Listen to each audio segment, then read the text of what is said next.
Hey guys, so just unboxed the new 192 with the Hi-Helix rotors. Want to give you guys a quick look at them, and I'll be working on getting them installed. And we got a few pulleys to try and see what our intake air temperatures drop to and what boost goes to at the same blower speed. Very curious.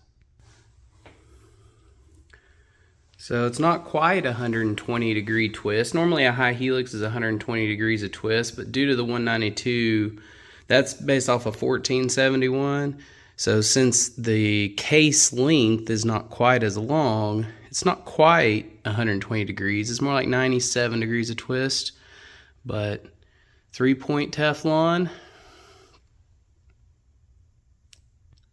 it is definitely much harder to turn by hand, so it ought to be a lot tighter to the case.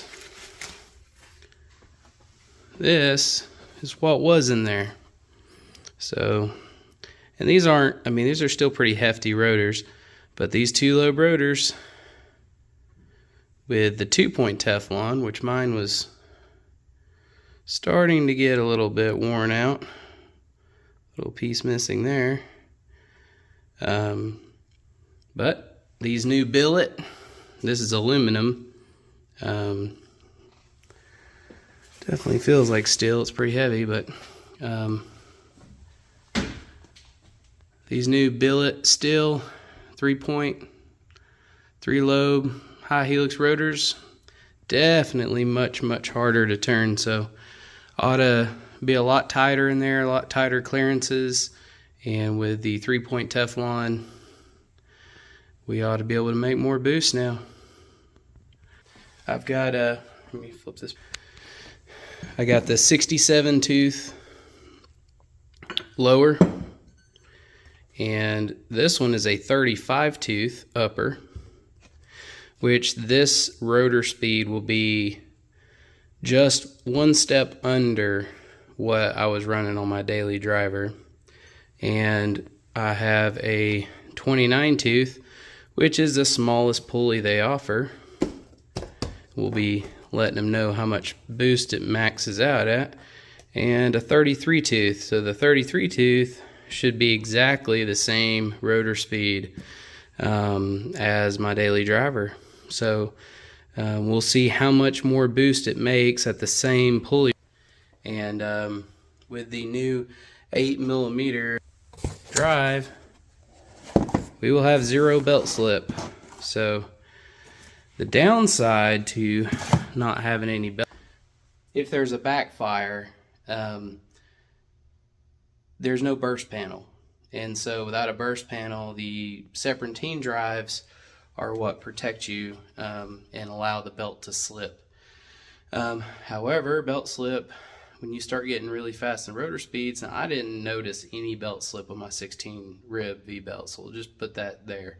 Blower shop has the right tension, the right, everything's going on. The belt sizes are adequate for the pulley sizes, so with the 16 rib I never noticed any belt slip. But with this, there definitely won't be any belt slip. And the side is there's no protection. So here's the 35 tooth, and just as a comparison, that's the 285 pulley, which is essentially the same thing as that 29 tooth. And this was my daily driver. So as you can see, this one, I believe, this one might be actually, yeah, this one's identical for size. So thickness wise, they're also pretty much identical. So I was wondering if the 8mm drive was going to be a little skinnier, because I like the thick look.